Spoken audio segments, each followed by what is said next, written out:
guys, it's October, so you know what that means. It's time for all of the spooky Halloween music lesson ideas.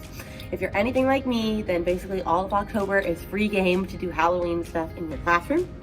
I will say, at my new school, we don't celebrate Halloween. So that was a little sad to hear. There are some lessons that there's no way I'm going to be able to tweak them into Halloween activities. And there are some that, by golly, I'm going to figure it out and make it into fall themed, because these are my favorite time of the year, my favorite lessons to do, and so I'm not going to give them up just that easily. But in today's video specifically, we are going to be talking about 5 of my favorite Halloween books to use inside of my music room. One of my favorite things, if you don't know, is to take literature, children's literature, and add music of some sort to it. It's one of my favorite things to do. I have several different videos on different books that I use in the classroom. I'll link them all below. I have one for Black History Month, I have one for Thanksgiving, I have one for all seasons. That's kind of my jam. And so I'm going to be sharing just 5 of my favorite. And you can also find this video as a blog post today as well. I'll link the blog post down below in case you'd rather read it instead of listening to it. For those who don't know me, my name is Rainey Barton. I'm a K-5 elementary music teacher and a middle school musical theater teacher in Central Florida. I created this channel to help other music teachers instill a love and appreciation of music into the heart of every child. And we do that through lesson plan ideas and strategies and tips and tricks and all of the things. I've been teaching for 7 years. Elementary especially, I kind of know what I'm doing here. I feel very confident in what I'm teaching when I'm doing it. Elementary is just kind of where I'm meant to be. And so I just wanted to help other music teachers as best as I could. So hence why this channel was made. On Mondays we do just different types of videos, and then Wednesdays is always what I'm teaching for the week, so that you can get a glimpse into what I'm teaching for the entire school year. Except for last week I didn't have one, but honestly it was because I was really behind on the lessons from prior and I didn't feel like recording another video to just repeat what I already said. So it'll be a new video this Wednesday. Alright, but let's dive into the 5 books that you can use in your classroom for Halloween.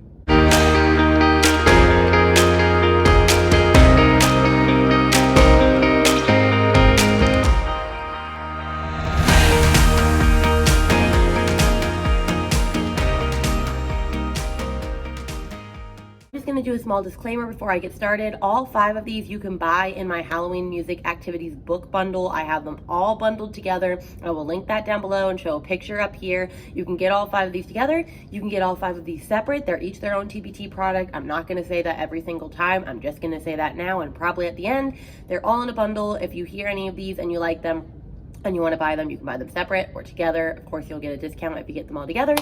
And that's all we're going to say on that. If you follow me on Instagram, then you've already seen this book, because I started a feature Friday in October where I'm going to be featuring one book every Friday for Halloween, and there are 5 Fridays in Halloween, so it worked out. 5 Fridays in October, so it worked out. So I'm going to be sharing the same books as well over there. But the first one is Halloween Hustle. Now this is one of the books that I'm going to try really hard to figure out how to still incorporate it into my lessons, because it's still a great book. Okay, so this book is just about Skeleton, who's dancing his way to the Halloween party, but as he grooves across town, he keeps stumbling and tumbling and falling apart. Can he stay in one piece long enough to make it to the party? It's a really, really cute book, and it says a lot of the time at the end of the pages, not on this one, let's find one where it says it, doing the Halloween Hustle.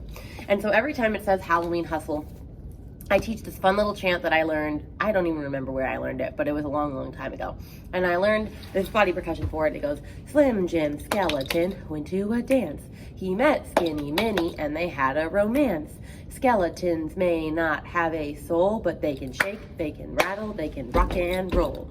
And so I teach that, and the students end up knowing it by the end of the poem, because I'm saying it every time it says Halloween Hustle. Then I write it out on the board.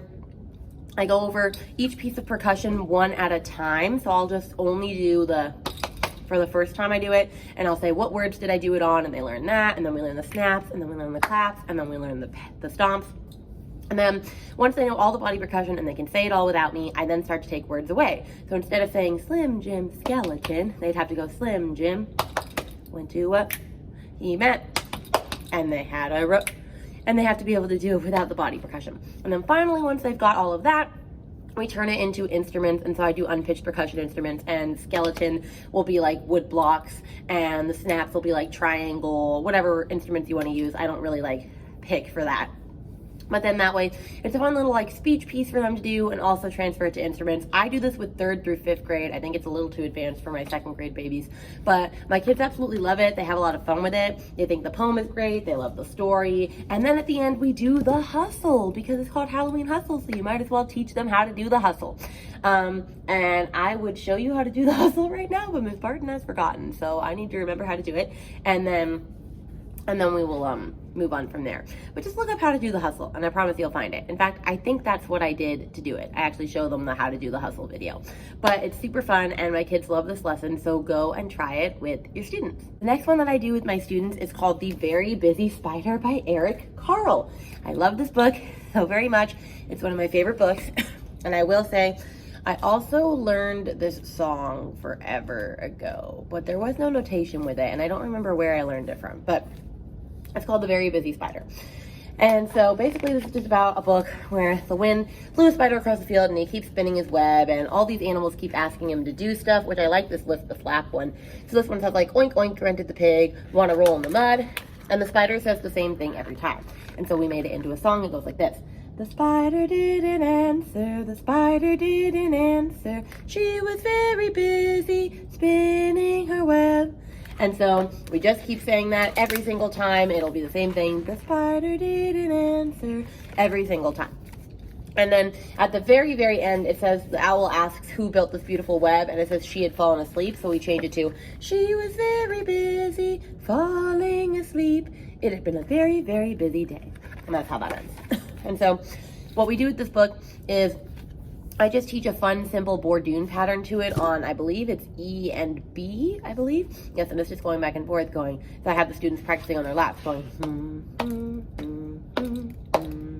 while we sing the song.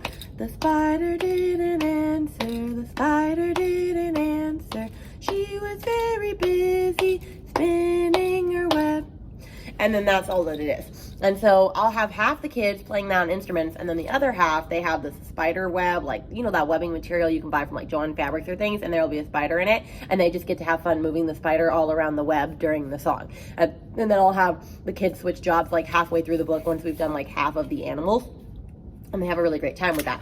So that's what I do for K through 2. This book is super, super fun. They love it. They catch on pretty quickly. So that's a lesson you can do for your kids. Next, I can't find 2 of my books, and I know that they're somewhere, so I will just say them without it, and I'll put a picture of them up on the screen. The next one is 5 Little Pumpkins. Now, this is a famous finger play. There's tons of books like with renditions of this. I use the Pete the Cat version because I like Pete the Cat, and I have a Pete the Cat stuffed animal, so the kids just love it. But anyway, I use the finger play first, so I'll read the story to them, and then I will do the finger play. And the finger play I use goes like this. 5 little pumpkins sitting on a gate. The first one said, oh my, it's getting late. The second one said, there are witches in the air. The third one said, but we don't care. The fourth one said, let's run and run and run. The fifth one said, isn't Halloween fun?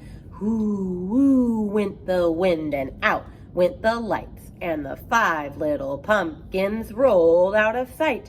Happy Halloween! And so that's the version that I use with my students. And so I teach them the finger play. They know all the words. They learn it on that day. Then on the second day, when we come back to it, we add instruments to it. And so I will have instruments for each different character, and I can't remember off the top of the head what I use. I know I use chimes for like the wind. I think I use the gong for out wind the lights. I use some sort of crank thing for rolled out of sight. I can't remember exactly. If you buy the product, it has all the instruments listed for you. But I use the slides to tell the story anyway because it's a fun little finger play. But the kids get to play 1 to 2 of the instruments depending how much time we have. If we have time for each student to cycle through it twice, we will. But since I have smaller class schedule this year, I probably will only get them to run through 1 of the instrument sounds. But it's super fun, and the students get to add it to a word, and so it's super easy for them to latch on to. I definitely use this with my kinder babies every year, and it's always hit. So let's do Frank Was a Monster Who Wanted to Dance. I saw this book a couple years ago on Pinterest, and I thought it was adorable, and so I bought it, and I've been thinking and mulling over it for years, how I could use it in my classroom. And it came to me like a week ago, and then it just was fabulous. So, I mean, Frank is basically like Frankenstein, and he's just a monster that wants to dance. I know I could boogie if they gave me a chance. And he just keeps dancing, but he keeps breaking as he's dancing. Like his eyeball comes out, and then at the very end, he says, "I might be a monster, but man, can I dance." And it's just such the cutest book. And so I read this book to the students. Of course, they love it. And then we do a fun movement activity. So I made Halloween movement flashcards that say like cackle like a witch, fly like a ghost, scare like a vampire, howl at the moon, carve a jack-o'-lantern, things like that. And I'll put on music. I use the instrumental version of Spooky Scary Skeleton, like the fast version, you know, the fancy song that's like going around everywhere that's like spooky scary skeleton done shivers down your spine, or whatever it is. I use that, the instrumental version, with the kids, and I will just put the flashcard on the screen and they have to do whatever it is. So they're getting to do movement, Halloween-based movement. It's super fun. I use this with probably K1, maybe you could add 2. And then after that, we're reviewing steady beat. So I learned a long time ago to use stuffed animals to review steady beat. So here is, not a stuffed animal, but a stuffed person. I can use her the same. When we're in kinder and first, we really focus on that. They love having stuffed animals in their hand, so we practice doing the steady beat on like our hand, our elbow, our nose, our head, our knees, our toes, our side, our arm, anywhere you can keep the beat that's appropriate. We will do all that stuff. And so I have them do it to the monster mash after this, because it's Frank with a monster mash. And so they do their fun movement activity, and then to settle them back in, we get the stuffed animals and keep the nice beat to the song Monster Mash. And that is definitely a hit with my students. I did it with one on Friday as like a test because I had just made this product and I wanted to see if it would work. And it worked really well, and my kids loved this. So this is definitely another activity you can use with your younger students. And the last book, which I don't have a copy of right now, is Bonaparte Falls Apart. And that's a cute little book about this kid that it's kind of the same as Halloween Hustle. Like, he keeps walking to school and he keeps breaking apart as he goes to school. And so his friends will help him. Like, his mummy friend wraps him up like a mummy, but then that doesn't work. And then his spider friend ties him around with spider webs, and that doesn't work. And finally, I think he just gets a pet dog to like help pick up his bones and give them back to him at the end. Like, that's how they solve it. It's super cute. But I use this activity with my older 3rd through 5th grade students because I introduce Low Soul with it. And so I use it to the Dry Bones Come Skipping Down the Valley. In case you don't know that song, I'll sing it really quickly. But first, I will read the book to the students. And then I add the song every single time a character has to help him with his bones. That's when I'll add the song. And the song just goes, "Dry bones come skipping down the valley. Some of these bones are mine. Dry bones come skipping up the valley. Some of these bones are mine. Some of these bones are Bonaparte's bones. Some of these bones are mine. Some of these bones are Bonaparte's bones. Some of these bones are mine." So normally it says some of these bones are Ezekiel's bones, but I changed it to Bonaparte because it's called Bonaparte the Skeleton. And so I teach that. By the end of the book, the kids usually know the song. And then there's a passing game that goes with this. And so they'll just practice going, you know, grab, pass, going, "Dry bones come skipping up the valley. Some of these bones are mine." And they just keep going. And so it's a really fun passing game. I will say passing games are hard for the students, so we start extra slow. Sometimes I'll do it by just adding it as we go, like adding a rhythm stick each time so that the kids can get used to it. I don't know why passing games are just hard for my students, but that's a super fun one. And then I also have slides where I review the solfege for Low Soul, and that way they're able to introduce a melodic sound or melodic solfege pattern that we don't necessarily see as much. And so I use Bonaparte with my older students. I have about 1 billion more Halloween books that I could have introduced today, but I'm going to save some for later. I'm supposed to be doing Halloween music lessons next week, but I might just change it to Halloween books part 2. Who knows? I really love using Halloween books in my classroom. Honestly, I really do. But I'm going to let that be done for now. I love all of you. I hope you have a fabulous day. I hope this was super helpful and that you liked all of these lessons. Like I said before, if you want all of these lessons, they're in a pack, my Halloween music activities book bundle. I'll link that down below. If you want them individually, like you really like the Frank with a Monster one or Halloween Hustle or whatever, I'll link all of the individual products down below separately. There's a blog post as well, so check that out if you want to read further. And I will see you on Wednesday with what I'm teaching this week in my elementary music classroom. And just thanks for following me, because we're getting followers pretty quick. I was at 300 like 2 days ago, and now I'm at 334. So we're building, team. We're building.